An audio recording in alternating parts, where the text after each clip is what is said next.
Welcome to My Weekly Mixtape, a podcast that takes the classic mixtape approach to building a modern playlist. I'm your host, Brian Colburn. Joining me once again as guest curator, once again from 5 minutes ago, is my former Tune Styles co-host, Jay Sweet. Jay, welcome back, even though it feels like I just talked to you. It's good to be back, Brian. Yeah, it's a week later in real time, but in Jay and my universe, it's only been 5 minutes. It's kind of like Marvel-esque, but a little bit different. So yeah, really no small talk to have here, because if you listened last week to our Fictional Bands episode, you already know what's happening here. But however, if you haven't, let me first give you a warning that this is the first time in My Weekly Mixtape history that we are doing a Volume 2 back-to-back with a Volume 1. Unless you take into consideration the 100th episode celebration that ran for 3 episodes, which was not actually an episode, it was more of a compilation thing, but I digress. So if you're listening to this episode now and you haven't heard Volume 1, you might be a little confused because we're going to be referencing Volume 1 at some points here, I'm guessing, because it's kind of a part 2. So obviously some bands we're going to be talking about tonight we didn't talk about in Volume 1 and vice versa. So if you want the full Fictional Band experience, pause this episode now and go back to last week's and make sure you finish Volume 1 first. But Jay, I've got 40 other songs to go here. What's your bank looking like? Yeah, about the same. I narrowed it down to about 35, 40 more that we could go with. And we have to whittle that down to 20. So tonight, as I mentioned, Jay and I will be curating the Ultimate Fictional Bands Mixtape Volume 2, and we're going to continue to use that old cassette deck approach. Jay, as my special guest, will begin Side A with his first song choice, and then I'll add a song that I feel best follows up that choice. We'll then flip-flop choosing songs until we've mapped out 10 songs for Side A. We'll then give our mixtape a proverbial flip, and we'll map out Side B, only this time I'll kick things off with Jay choosing second. Our overall goal for the episode is to craft the best Fictional Bands mixtape possible through only 20 songs. At the end of the show, you can take our conversation to the next level by visiting the episode page at myweeklymixtape.com to give our final mixtape a listen via the embedded playlist. And if you like what you're hearing on the show, you can help me out by either telling a friend, leaving the show a 5-star review wherever you're tuning in, or becoming a Patreon mixtaper at patreon.com/My Weekly Mixtape. There you can find ad-free episodes of the show, gain early access to future My Weekly Mixtape episodes, chime in on upcoming topics, become a future guest, and so much more. And for the first time in My Weekly Mixtape history, I don't have any Patreon shoutouts because we are literally rolling into Volume 2 5 minutes after Volume 1, and I gave all of the Patreon shoutouts over in Volume 1, but I do want to say thank you to everybody who supports the My Weekly Mixtape Patreon. It helps me invest in the show. It helps me keep up the costs of running this week in and week out. And it is truly the most hardcore community of mixtapers and such a great group of people to talk music with. I'm so grateful and thankful for each and every one of you. So for those listening, if you haven't joined and you'd like to chime in on future My Weekly Mixtape episodes, where I actually do the chime-ins, come join the Patreon Mixtaper community at patreon.com/My Weekly Mixtape. All right, Jay, you know the spiel. I'm pressing the record button. What do you got for Volume 2, Track 1? We are starting off strong on Volume 2. It really occurred to me that it would have been an absolute sin to leave off The Life of the Dragon. And I am going with Steel Dragons, We All Die Young. Nice. We have talked about this song several times on this show. 100%. This movie was another one of those semi-mockumentary biopic kind of movies, originally supposed to be based loosely on the story of Judas Priest, but Judas Priest kind of was like, you know what, maybe we shouldn't, let's not do that. So they kind of created this fictional band, this wonderful tribute band, Steel Dragon, and it was voiced by, I mean, you kind of hinted in Volume 1 just about 10 minutes ago that this is a supergroup.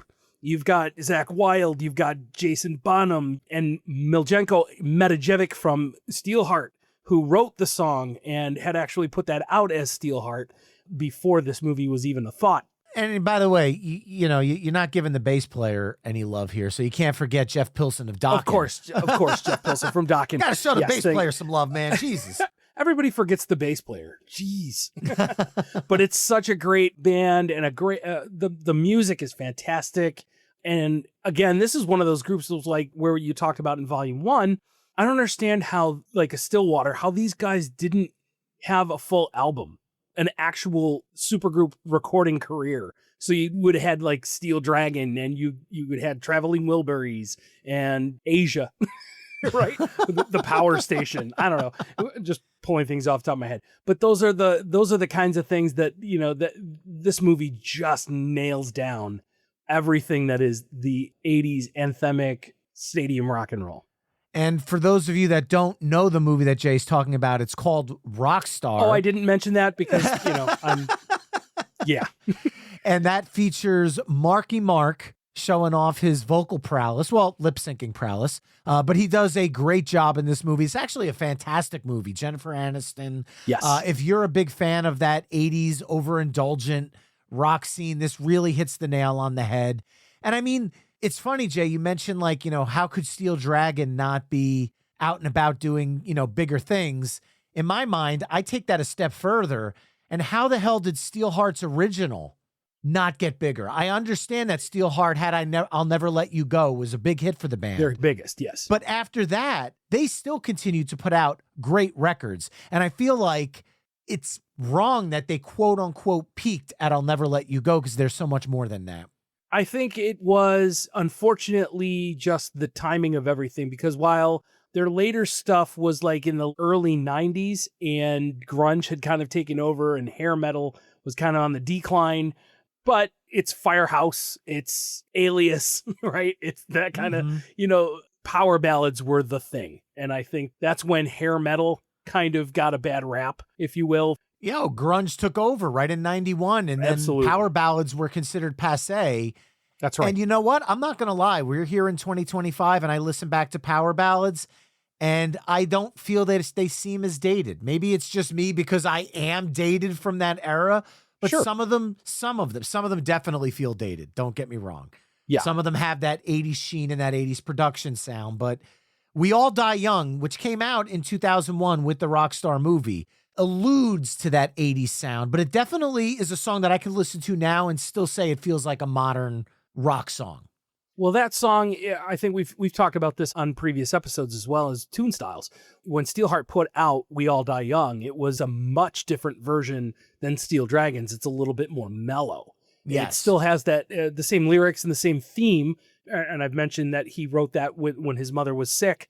That was a whole different vibe from what you hear from the Zakk Wylde charged guitars and Jeff's thumping bass there. I made it up. Yeah. I made up for mentioning him earlier. Thank you. Yes.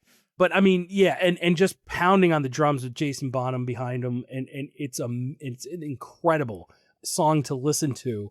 And the kind of monologue that he does in the intro of the song before the end, right? Where he's mimicking basically Bobby Beers's original when he sees him live in concerts. Like, he kind of says the whole thing about, it's important for us to kind of continue moving forward because, and then the kid in the front row is like, we all die young. That's right. We all die young. And he realizes, Mark Wahlberg realizes that there's more to life than this. Like, I walked away from a pretty good life with Jennifer Aniston, and then he goes and becomes the Verve Pipe, right? So, Colorful, one of my favorite songs on that soundtrack. No question about it. All right. Well, I'm going to right a wrong from Volume 1 right away because I just could not find a spot in Volume 1 to sneak this in. And I guarantee you that future Brian, when these episodes air, will have fielded emails over the fact that Harry Shearer, Christopher Guest, and Michael McKean were not discussed in Volume 1, and what the hell were we thinking? We got to make up for it. We got to go Spinal Tap, and I'm going to go Big Bottom. Nice. I mean, you can't have a fictional band episode and not talk about Spinal Tap, and I feel like we messed that up in Volume 1, even though Volume 1 is awesome. I feel like that's going to be the thing that people dangle in front of me. Like, why the hell Yeah. didn't you have Spinal Tap is kind of the impetus for what drove this episode. Like, I heard one of their songs come on and I'm going, oh my God, these guys aren't even a real band. And Big Bottom is awesome. That's How right. the hell is this band not real?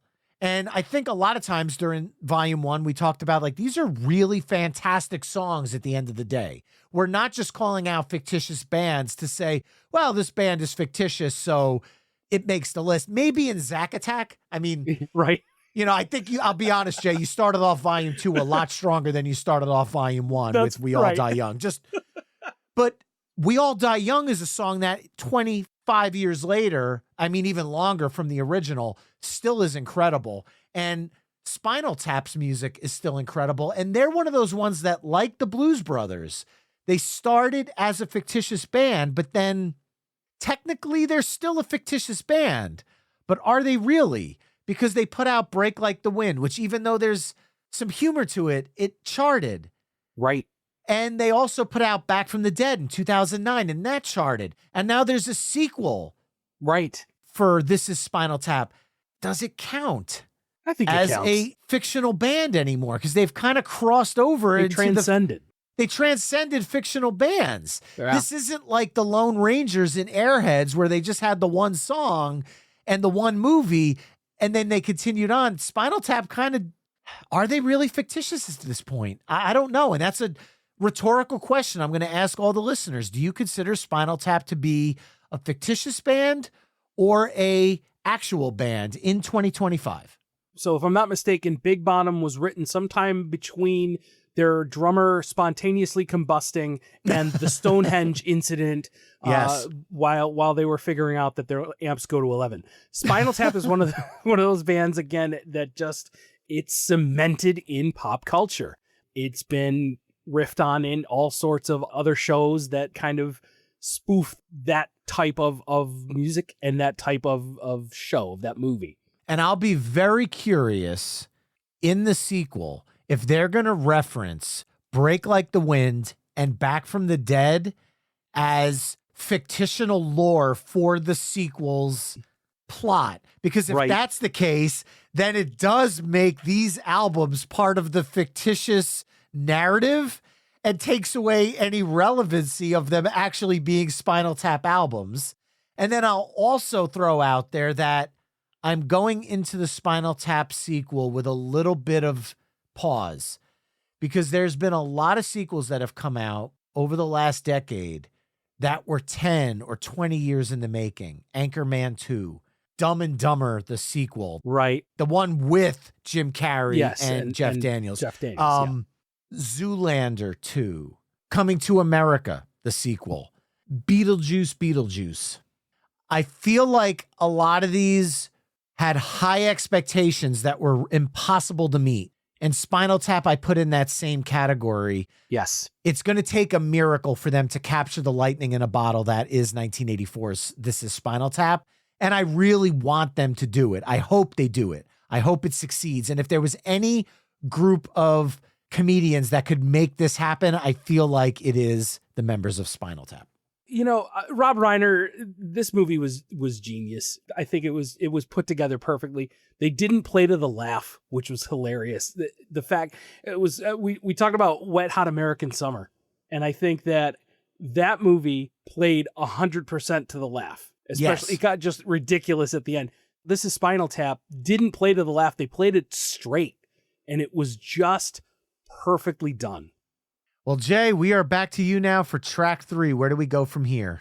Let's stay in this vein. I know we talked about Tenacious D. We talked about Jack Black, and I want to go to School of Rock with with the School of Rock. That is a fantastic movie as well. That's a great cast. You got Jack Black, you got Sarah Silverman, you've got a very young iCarly is in it, right? I mean, that movie is fantastic. It's so good that they spawned a Broadway musical. And of course, you had great star power in the movie too. And perfect marketing because School of Rocks are everywhere. That's right. I've got one around the corner from the apartment. And we get a little extra Jack Black in the discussion because in Volume 1, we talked about Barry Jive and the Uptown Five. Let's Get It On.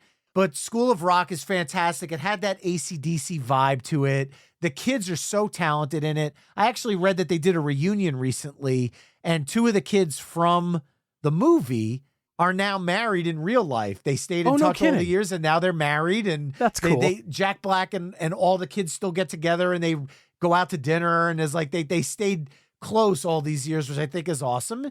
Fun movie, fun soundtrack. I've watched it with my kids. It still holds up 20 years later. But following up School of Rock is tough, but maybe not so much, because this amazing person just popped into my head, and we have to go there because we haven't talked about them yet.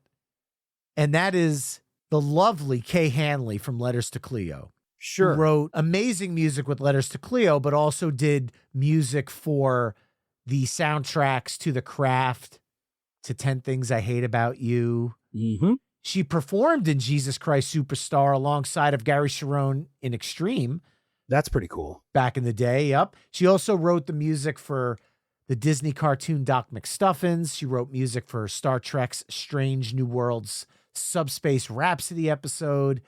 She was the guest on episode 44, the Ultimate Letters to Cleo playlist, and we talk about all of those things along with Josie and the Pussycats, Three Small Words. It's a little different musically from Steel Dragon, Spinal Tap, School of Rock, where you got that hard rock thing going. This brings it to a little bit more pop, but it's Josie and the Pussycats, man. That's right. They're like an iconic fictional band. Absolutely. I mean, we talked about in volume 1, we talked about the Hanna-Barbera cartoons, and Josie and the Pussycats was there, and I was trying to rack my brain out thinking, all right, come on, what was the song that they did? What were some of the songs that they did in the cartoon? And it took the movie, I think, to kind of cement that they had with Rachel Lee Cook and Tara Reid, Rosario Dawson. They made it very believable. And I'll tell you, we recently watched Josie and the Pussycats, and it held up. It's still a good movie. It's fun. It's a fun family movie. There's a couple of parts that are, maybe not good for the youngest youngins in the house, right? But it's a fun movie. It's a very fun movie. Absolutely. All right, let me stay in that vein. And this is a movie that's been remade a couple of times in different iterations. But I want to talk about the Jamie Lee Curtis and Lindsay Lohan vehicle, Freaky Friday. Oh, and okay. The band Pink Slip with Take Me Away. Which is actually a cover song. It was originally recorded by a group out of Australia called Lash, and it was a hit in Australia, reaching number 33. I had this on my list if you haven't figured it out yet. Nice. Freaky Friday is one of those ones that my kids fell onto when they were young. And I've seen it so many times, and it's so good. And just like Spinal Tap, this year is getting a sequel. Okay. Only time will tell if it captures the lightning in a bottle that the 2003 movie was. Because at the end of the day, yes, that was even a remake from the original Freaky Friday. But I think, given our age, they did a great job with that one, modernizing it, keeping the same vibe. Believe it or not, I think Lindsay Lohan did an excellent job in that movie. And Jamie Lee Curtis was fantastic. She's fantastic in anything. In anything. True Lies, right. All of it. She's just hands down incredible. But this movie was fun, and the music was perfect. I think they definitely Popeyezed the version for Freaky Friday, the Take Me Away song, but I love it. I love the pick. Yeah, and you've got you mentioned the great soundtrack is, again, Bowling for Soup recording Baby One More Time for the soundtrack as well. It's just terrific to kind of hear that new kind of feel that soundtrack puts out for the movie. And again, the theme has been done from the 70s. I mean, George Burns, right, with 18 Again, very similar vein of something magical happens and the adult is transferred into the body of the child and vice versa. Didn't Fred Savage do something with that as well? Fred Savage was with Judge Reinhold and vice versa. Yes, exactly what I was thinking of. Then you also have 17 Again, which was the Matthew Perry version of it. That's right. So again, you've got a ton of variations on the theme, and the movies, you could take them or leave them, but the soundtrack for the 2003 Freaky Friday was so good. Oh, it was so great. And to follow that up, I'm going to drop a bomb on this episode now. All right.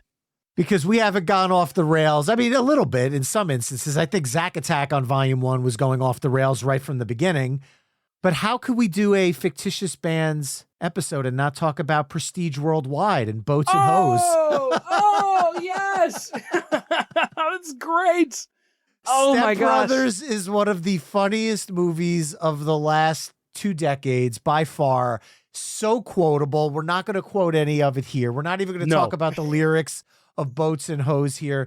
It's filthy. The movie is just terrible, but there's so many lines in it I find myself using in everyday life. 100%. If I walk into a room that's not messy in our house with some of the kids' toys or just day-to-day life, you know, I'll walk in and say, there's so much room here for activities. I mean, it's just one of those quotable movies.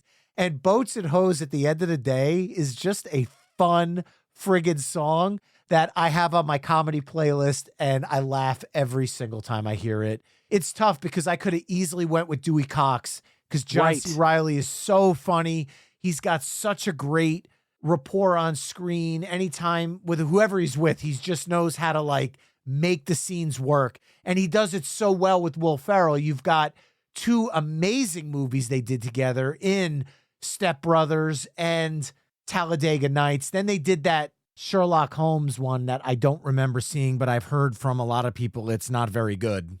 But that aside, yeah, it doesn't get any better than Prestige Worldwide as far as I'm concerned. So good. It's your Catalina wine mixer. It's so good. Pow! I love it. I love Pow! it. And another great movie with a great cast. You know, we could go on for hours about the place that holds in my heart. I'll never look at a drum set the same way. Did we just become best friends? That's so good. All right. What are you following it up with? All right. Wow. That's a hard one to come out of. Let's take it back. Let's do a little bit of a reset. And I know we kind of talk about these. A lot of these movies are just amazing, but I'm going to go back to welcome everybody back to the Death Delay Club. We're going to do a song tonight that will live on in the hearts and minds of fans of Animal House forever. This is Otis Day and the Nights with their hit song, Shamalama Ding Dong. Whoa. I thought you were going to go with Shout. Oh, Nope. yeah. I'm going to go with Shamalama Ding. That scene in the movie, a fantastic movie. National Lampoon just nails them when they put these things out. Cannot make that movie today, just like Nope. Blazing Saddles. Nope. I think SR-71 said it best in the song Politically Correct. You cannot make that movie today. And I think that's why our generation, and maybe this is a big soapbox moment for me, but I feel like our generation has been prepped via movies like Animal House and Revenge of the Nerds and Porky's and anything by Mel Brooks. And then in stand-up comedy between the likes of Richard Pryor and George Carlin and Sam Kinison and Dice, we have a threshold for offensiveness that I think is higher than other generations because of what we grew up with. That's right. Absolutely. And Animal House is a perfect example of that. Otis Day is another example of an artist that was fictional, but has taken that on, and it's become his career. He still tours as Otis Day and the Nights, which I love. All right. I'm going to go serious, kind of serious. Well, it's a serious song. I think it's fair to say. And this song's been recorded by the Stanley Brothers, Bob Dylan, Ginger Baker's Air Force. Ooh. But I'm going to go with a movie that came out in 2000 by the Coen brothers. Oh, Brother, Where Art Thou? Oh. And I'm going to go with the Soggy Bottom Boys, I Am a Man of Constant Sorrow. That's fantastic. It's a total 180 from Shamalama Ding Dong being an oldie song. But I feel like it's going to be hard to kind of come out of the oldies with anything right now. I mean, obviously, I could have went with The Wonders, but you stole that from me in Volume 1. And I feel like this can kind of pivot us in many different directions. And this version is so good. It actually charted, the Soggy Bottom Boys version. It hit number 35 on the U.S. Hot Country charts. And it's a friggin' incredible song. Definitely. Movie aside. I love this song. It was produced by T-Bone Burnett, who produced so many friggin' incredible albums, including Counting Crows, August, and Everything After, which I just did an episode about. But yeah, man, this is different. This one is one of those songs that it's like this could have been a massive hit for any band at the time. And it just happened to be in a movie by a fictitious band. Part of the beauty of Oh Brother, Where Art Thou is that the Coen brothers put together really good movies. They're a very dry sense of humor kind of movie, which is great. I like that kind of stuff a lot.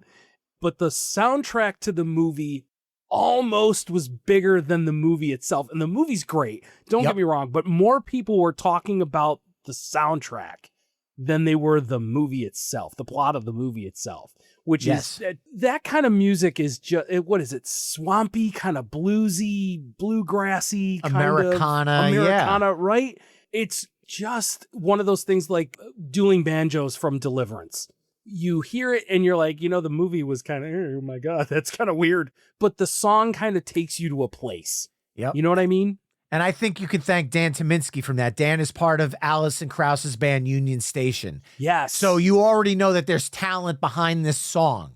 And they were able to bring it out. And the performance that George Clooney and crew give in the movie make it really believable. And it really just works so well. So yeah, it's definitely a pivot out of Shamalama Ding Dong, but not horribly, because Shamalama Ding Dong is a mellower song. Had you gone with Shout, I might not have gone with Man of Constant Sorrow here. Fantastic. All right. So I kind of talked about how this is a kind of a swampy, bluesy, Americana, bluegrass kind of song. I'm going to take us into some blues next. And this movie, straight up mockumentary. I remember one of my favorite parts of the movie with this particular song focuses with the camera shots. And that is the thing that made this such a big thing for me. The Commitments. Covering Aretha Franklin's I Have Never Loved a Man as Much as I Love You. And I just remember the lead singer in the band, the seductive, hypnotic swaying and the tight close-ups on her face as she's singing the words into the microphone is just gorgeous. And I'm like, is this made up for the movie? And then I had to go back because I don't know all of Riri's catalog, but man, I gotta tell you, that is a beautiful cover. And the Commitments really did a great job. Another one of the soundtracks that just took off even further than the movie. I was just going to say that. I feel like I had them on my list, but I had their cover of Mustang Sally, which I know. I've been in cover bands for years. Mustang Sally, believe it or not, I know I'm going to offend cover band musicians here. It's never gotten old for me. I love Buddy Guy's version. Sure. I love the version from the Commitments. I don't know why, because I've heard and played that song more times than I could fathomably count, but I never got sick of it. And the Commitments version's incredible. I love their take on Aretha's I Have Never Loved a Man as Much as I Love You. The movie's, again, underrated. I think people talk about the soundtracks more than the movie. Definitely. Well, you're in blues now, blues-ish, and I don't have a lot of blues stuff. Well, all right, I do actually. I'm going to switch a song, but I'm going to go with the same group. And remember how I said at the beginning of Volume 1 that I was going to add an asterisk and say that the band could be part of cartoons, television shows, movies, and or pop culture? Pop culture, yep. Mm-hmm. All right, I'm going to use my pop culture fictitious band right now. Okay. And I'm about to blow your friggin' mind and blow everybody's mind listening. Are you ready for this? Yep. Okay. The song, Banana Hill. The band, the Rock-afire Explosion from Showbiz Pizza, the animatronic band that you sat and watched at Showbiz Pizza, the big bad competition for Chuck E. Cheese. Right. Mic drop. Closing out the side. This is a cover of Blueberry Hill by Fats Domino called Banana Hill. And yes, I have unlocked core memories for you via the look on your face right now. I don't like this song. I love it. This is genius. I didn't even... you know how long it's been since I've even thought of... Oh my... And you're Brian, there right now. You can taste the pizza right now because this is where you sat and ate your pizza. That's right. And listen, I got to tell you, kids, when Chuck E. Cheese was in the 80s and early 70s, when they first started, Chuck E. Cheese was actually legitimate food. The pizza was actually pretty damn good. And now it's like cardboard with spaghetti sauce on it. Yeah, but Showbiz was their competition. Yes. And I don't know. Here's the thing. I don't know how regional Showbiz was. Very. So I'd be very curious who is listening to this that actually remembers Showbiz Pizza. That's why I had to bring in the Chuck E. Cheese reference.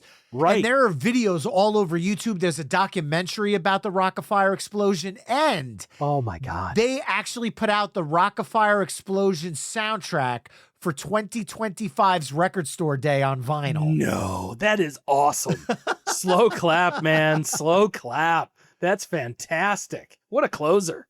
Well, there you have it, folks. Side A of Volume 2 of the Ultimate Fictional Bands playlist, which consists of Steel Dragons' We All Die Young from the movie Rockstar, Spinal Tap's Big Bottom from This Is Spinal Tap, School of Rock's School of Rock from School of Rock, Josie and the Pussycats' Three Small Words from Josie and the Pussycats, Pink Slip's Take Me Away from Freaky Friday, Prestige Worldwide's Boats and Hoes from Step Brothers, Otis Day and the Nights' Shamalama Ding Dong from Animal House, the Soggy Bottom Boys' Man of Constant Sorrow from Oh Brother Where Art Thou, The Commitments' I Have Never Loved a Man as Much as I Love You from The Commitments, and the Rock-afire Explosion's Banana Hill from the pizza-eating memories of our youth at Showbiz Pizza.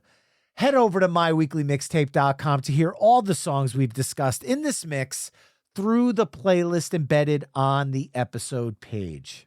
And now, Jay, I get to kick things off for side 2, and I'm going to drop one that is a song that I vividly remember the song, but I might be hard-pressed to tell you much about the show. I remember watching it all the time. But for some reason, the show itself has been pushed to the back of my core memory. But the theme song is always front and center. Because when you say we're Kids Incorporated, you know the response is K-I-D-S. And I am going with the theme from Disney's Kids Incorporated. I can't tell you a damn thing about the show, but I remember the song and I remember the Bloodhound Gang covering it. Anybody that was around, oh my God, yeah, Bloodhound Gang do an incredible punk cover of Kids Incorporated, and it's fantastic, and you need to check it out. I'll be curious if Kids Incorporated falls under the Rock-afire explosion level of when was the last time I heard those words. Oh my gosh, So what I can tell you is I'm just a hair older than you, and get this: spawned the careers of which you may know Martika, Fergie Ferg, formerly of the Black Eyed Peas and then solo artist. Also Mario Lopez, who we talked about in Zack Attack. And Jennifer Love Hewitt. So you've got a great vehicle there for some real up-and-coming stars. That is fantastic. I love it. Well, how are you going to follow that up? Well, Brian, let's go to the mall. Robin Scherbatsky was a it's Robin Sparkles. Well, now, yes, of course. She her under her stage name Robin Sparkles before she had a real dark encounter with Dave Coulier.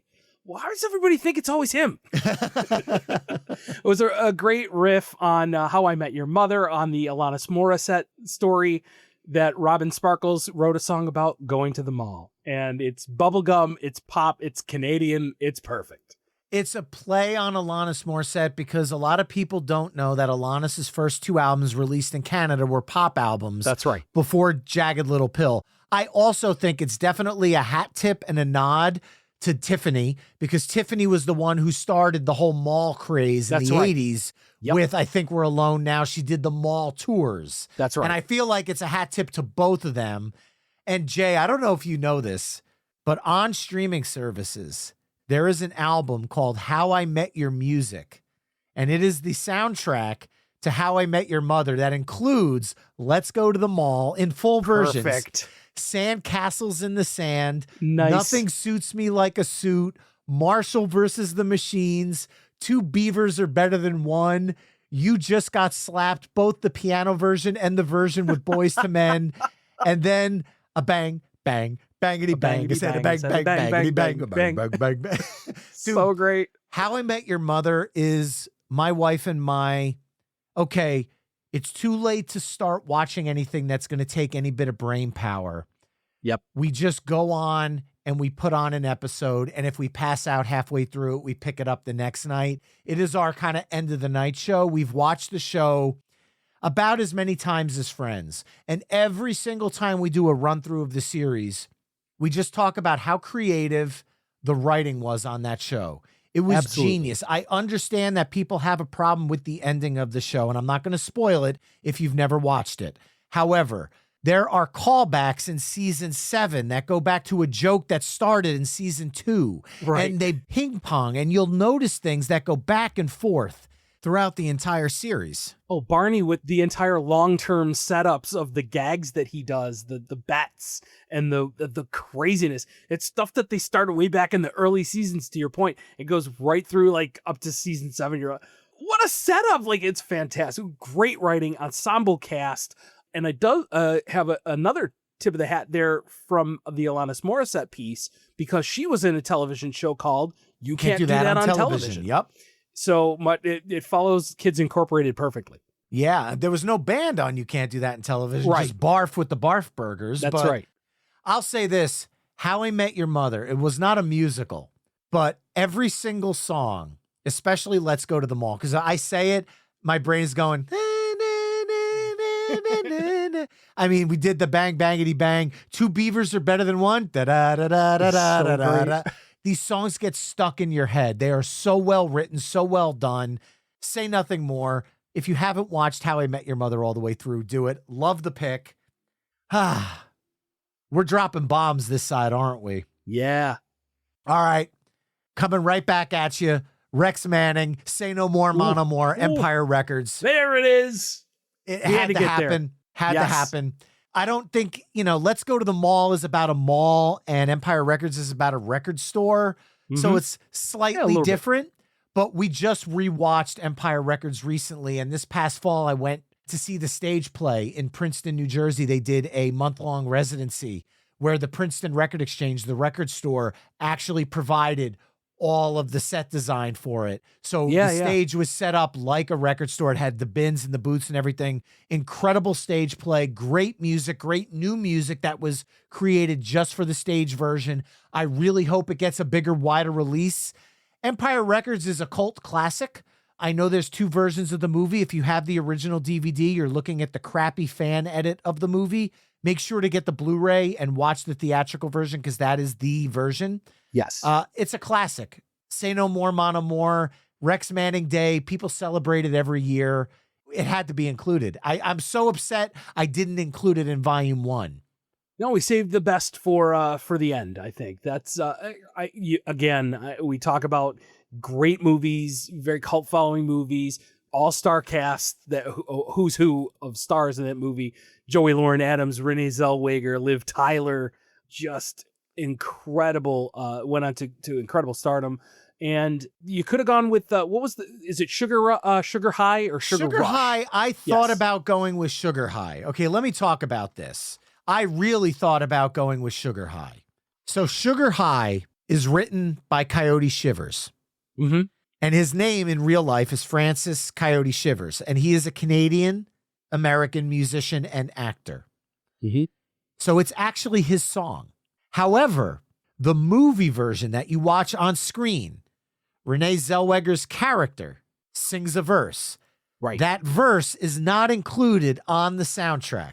So technically, the movie version is a fictional band for the likeness of the movie, because Renee Zellweger sang the part of that song. That's right. But on the album, it's a song by a real person. Okay. So similar to what you did with SpongeBob and Sweet Victory on Volume 1, I decided let's go for the full fictitious character. Yes. And Rex Manning. It was hard to pull, but Rex Manning is not on the soundtrack to Empire Records. That was a misstep in my opinion. Sorry, gotta say it. I agree wholeheartedly. My goodness. So you've got We mentioned in Volume 1, Love Actually, and the Gary Marshall movies and these giant rom-coms with multiple cast members and these multiple stories that go on within the show. And Billy Mack was a fictional character in Love Actually who had, the whole thing about Valentine's Day, and they were going to, do this great song. I could go there. I'm going to go deep. I don't think anybody is going to be, there are very few people who are going to know this one. Coming out of Say No More, Mon Amour, I think I'm going to go with Buckaroo Banzai and the Hong Kong Cavaliers and their cover of Since I Don't Have You. Peter Weller and Jeff Goldblum in a movie. Wow. I don't even know how to categorize this movie other than mountains of cocaine. This movie is actually titled The Adventures of Buckaroo Banzai Across the Eighth Dimension. That's right. It's shortened by a lot of people to just Buckaroo Banzai. Right. I'm not going to lie, Jay. My parents took me to see this in the theater. Nice. I was 7. Can you imagine what this movie did to a 7? I sat there just kind of like, when you talk to your dog and your dog tilts their head to the side as if to say, I hear you're talking, but I don't quite know what you mean. I did that for the entire run length of the movie. And I'm not going to lie. It is now 41 years old. And I think if I were to watch it again, I might be doing the same thing. Oh, I did. No, totally. The last time I watched it was last year, I want to say, or a year and a half ago, I watched it again. And because I found my friend's Superpod Hero Cast did the show. They pulled it as one of the movies that they were going to review. And I was like, I have not seen that movie since it came out. And I got it. Yeah. So you got RoboCop, right?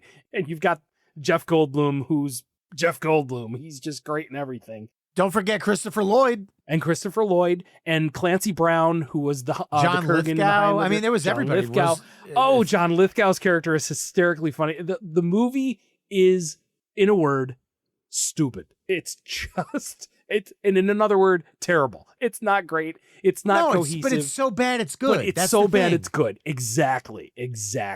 And so if you don't know the movie, I guess it's an alien fighting movie, right? Superhero kind of ish, where these cowboys kind of with kung fu like abilities are traveling and they're in a band. And John Lithgow's character is an Italian, but he gets possessed by some alien, and he's trying to like bring other aliens. It's so great.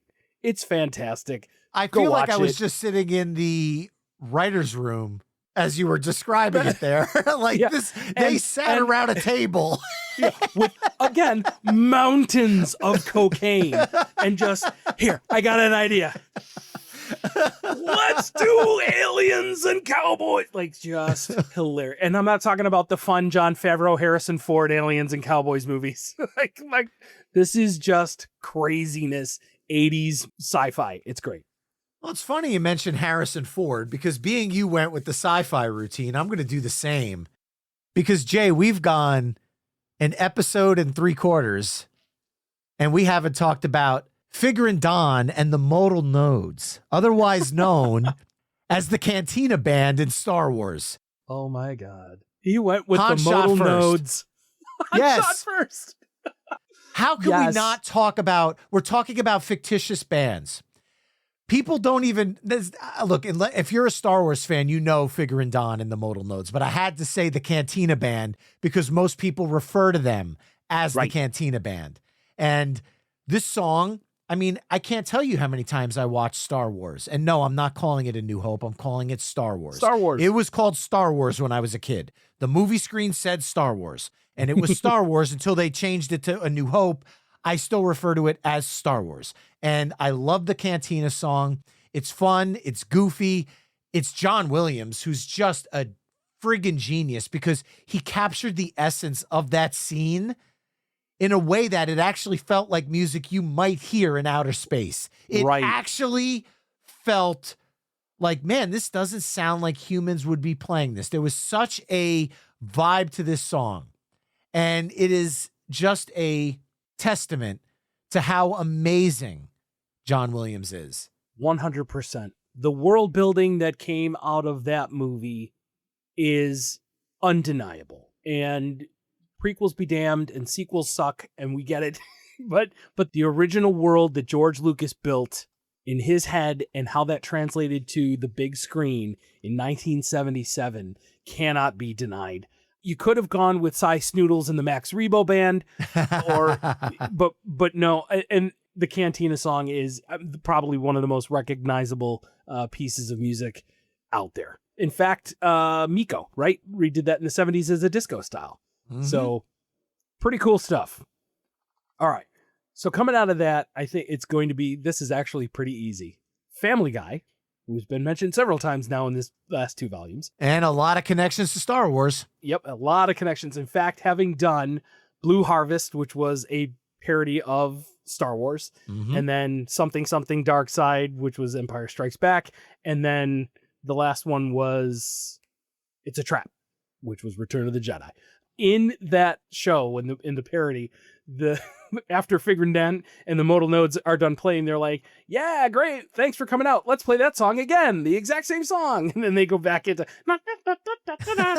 so anyway, that being said, Peter and Glenn later on in the show form a band, like Simon and Garfunkel and Oates kind of band called Griffin and Quagmire, and they had a very big hit with a song called Butter on a Pop-Tart.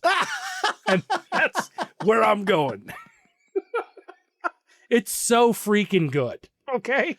Oh my God. I mean, you could have picked so many songs out of the Family Guy lore. I'm actually shocked we haven't gone down this road. I'm actually shocked we haven't gone down the South Park road yet. Like, we are just, and we're getting towards the end of side B of volume 2, and my list still feels endless at this point. But that is absolutely hysterical, because that is one of my favorites from the series. It's so dumb.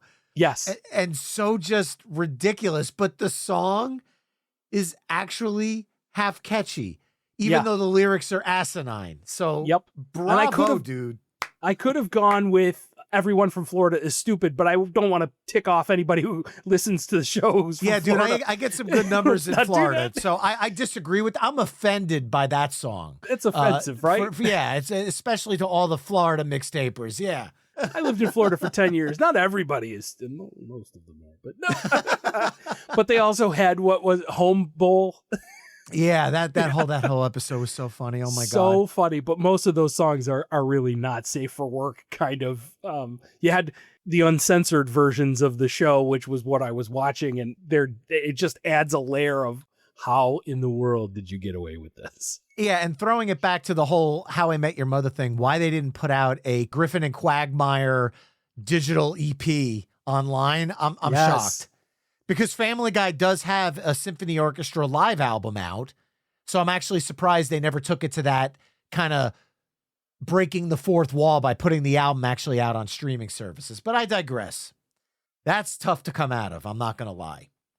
But I'm going to pivot here, a little bit of a record scratch, just a small one, just a tiny little record scratch there, and go in a different direction and go with a song that's a little bit more serious and something that I've talked about on this show and I've talked about on Perfectly Good Podcast, which is another member of the Pantheon Podcast Network with Sylvan and Jesse over there. They put on a great show. And I'm going to go to the Country Bears soundtrack. Now, the Country Bears is a movie that came out in 2002. And my now wife and I were dating at the time. We were up in New Hampshire, and they had a movie theater chain up there called Smitty's. And at the time, this movie theater chain basically started what you see in theaters now, where you'd have the reclining chairs and, kind of be able to order food. They were a full service restaurant, but instead of sitting in chairs like movie theater chairs, they took the chairs out of Lincoln Town cars.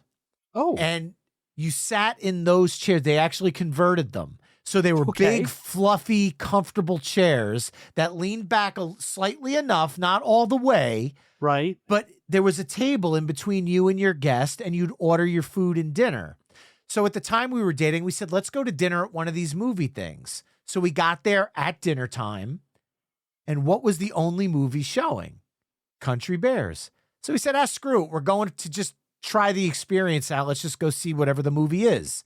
Right.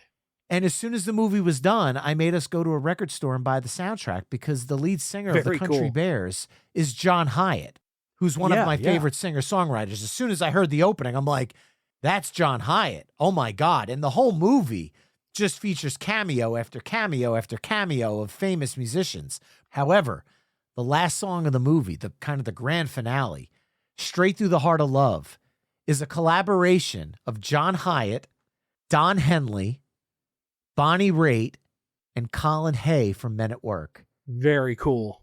And you put all those people on stage together. Now, obviously, in the movie, it's the Country Bears, but I know the voices. And Don Henley and Bonnie Raitt, I know for sure made cameos in the movie. I'm not 100% sure about Colin. I think he did, but it's been a long time since we've seen the movie. But the soundtrack, hearing all those voices together, is a beautiful thing. It's a beautiful song. And I mean, John Hyatt's one of the greatest songwriters ever. Period. Yeah, so I got to admit, this one wasn't on my radar. That was right around the time that I had left New York City to go back to Syracuse post 9/11, and, you know, and the medical problems my dad was having. So, you know, there was right before the time where I met my wife and my stepdaughter. So, just missed it. But the soundtrack is fantastic. So yeah, that's an excellent pick. I'll be honest, Christopher Walken's the big bad in the movie. So it's definitely worth a watch if you want something that's, you know, it's made for kids, but there's a lot of wink, wink, nudge, nudges to the adults in it. And if you're a music fan, a lot of fun cameos that really kind of put a smile on, at least on my face. Right. Yeah, I mean, love Bonnie Raitt, love Don Henley, of course, John Hyatt, love Colin Hay. So you can't go wrong with that for sure. Yeah, fictional supergroup, so to speak. Well, let's see. You put that down. That's kind of a reset point. I think I'm going to... Oh, come on. You're telling me butter on a Pop-Tart wasn't a reset? Fair. Valid. But then again, so was the Cantina song. So yeah, right? It's been just nothing but resets here. Yeah, I think we're all over the place. All right. You know what? It hasn't been mentioned, and I think we need to. I think we need to talk about Bill S. Preston Esquire and Ted Theodore Logan as Wild Stallions and be excellent to each other. The song that saved the world. Thank God it wasn't the song at the end of Bill and Ted's Excellent Adventure, because that was when George Carlin said they do get better. They do get better. Maybe we should practice. I'll be honest. I wasn't blown away by Bill and Ted's Face the Music, but I didn't hate it. Right. It wasn't a bad movie. It was, again, we've talked about it several times, that long delay between sequels. There was just no way for it to reach the heights of Bill and Ted's Excellent Adventure and Bill and Ted's Bogus Journey. That was a lightning in a bottle movie and sequel. They did the best they could and made a fun movie. But at the end of the day, it's really hard to reach such stratospheric bars. And there's already talk about the Goonies getting a sequel. Yeah. I don't know if that, like, that. Even if you do the whole, they're the adults this time. I mean, maybe there's a way to that the adults recapture their youth through another adventure. I mean, I think about the Muppets 2011 movie, and they were able to pull off that plot point with Walter, the Muppet. So maybe the Goonies can do that. I'll be very curious, but I have pause. Love the fact that you went with Wild Stallions because, yeah, I mean, come on. Put them in the Iron Maiden. Iron Maiden. Excellent. All right. Okay. So you went with an all-time world-saving song. We're down to our last picks each for volume 2. And you and I have now been, this is the longest we've ever recorded in all of our years recording together in one full stretch. Sans for the interview with Matthew Nelson of Nelson. Yes. I think that was the longest episode. 4 but now hours. these 2 episodes combined will equal our longest.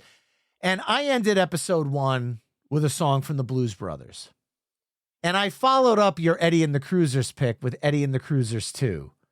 So I'm going to use that same kind of mindset and close my fictional band picks for the night with what I feel might be the greatest fictional band ever. And it's from the sequel to the Blues Brothers, the oft maligned Blues Brothers 2000.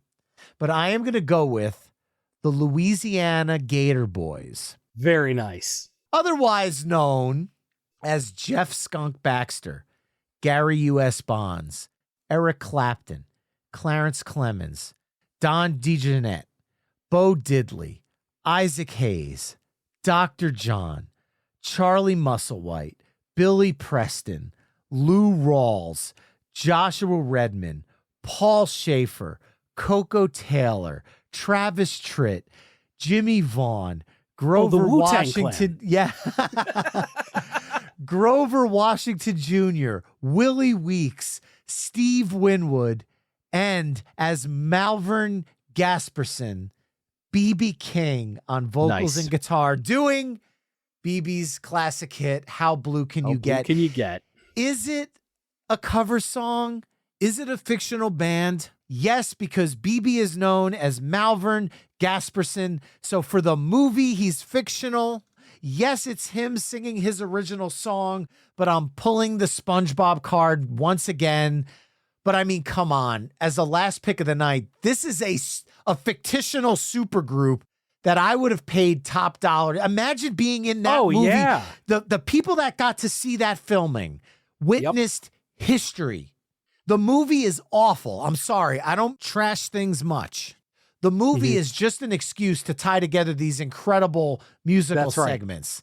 Yep. The first Blues Brothers movie is a masterpiece of a movie with a masterful soundtrack. Blues Brothers 2000 is a masterful soundtrack tied together with a really tough to follow plot, if you can even call it that. But this scene, to be in that room, it's as they show the meme with the hands up in the air of Martin Scorsese, absolute cinema. Yes, definitely. I mean, you cannot. It was. I laugh and say, the Wu-Tang Clan, because when I saw them live, there's a gazillion people up on that stage, but you can't go wrong with the names that you just listed off, and that song is so good. And that so good. version is so good. Like, BB is still in his prime at that point. I mean, he was in his prime until the day he left this universe. Absolutely. Let's just be honest. No question. And that delivery, that performance is live. That wasn't a canned recording. Right. That they did that on stage. That's the live recording on the soundtrack. And holy shit, what a jam. One of the greatest jam sessions I've ever witnessed. Definitely. Could have been. That is a great example of this would have been a better tour than a movie. Amen. And I think, they did that, right? They kind of did a tour with Jim Belushi and Dan Aykroyd. They kind of got together as the Blues Brothers 2000. They put out an album. They did a tour. It's a great closing pick for you. I love it. All right, dude. We are at the end of volume 2, this 2-week back-to-back episode run. So many that are going to be left on the table. So many. There's a volume 3 coming, but I'm tired. I don't want to record it today. No, we'll do it later. But I'm going to go with something that I am going to be sure that very few people know. Oh, that's good. Give something that nobody cares about for the end. Yes, but I'm ending this on the most epic note ever. And it's going to be a song composed 40% by the drummer Carl Burnett, 40% by the lead guitarist Frank Enia, contributing another 40%, and 20%, the sweet 20%, written by keyboard player William Billy Red J. Regan. They form B.E.R. and the song The Night Begins to Shine. Are you talking about Teen Titans? Teen Titans Go, where Cyborg transforms into Optimus Prime. The single stupidest cartoon. It's one of those things where it's right up my alley. Like, so many pop cultural references for the adults to kind of take in, but dumb enough for the kids to just cackle. And they're like, why is he turning into a white truck? Like, what's going on? Like, this is the coolest thing in the world. And it gets stuck in everybody's head, and they try to, destroy the tape, and it just crushes Cyborg, and he can't go on until they bring it back. It's so great. That's how I'm going to end it. I am so glad you went with that. My kids went nuts for Teen Titans. They both had their phase, and What a fun way to close this, dude. Bravo, because I did not have that on my list, which means you didn't scoop me on another one. So from a personal standpoint, I've still got plenty of picks for a Volume 3. So thank you for that. Woohoo!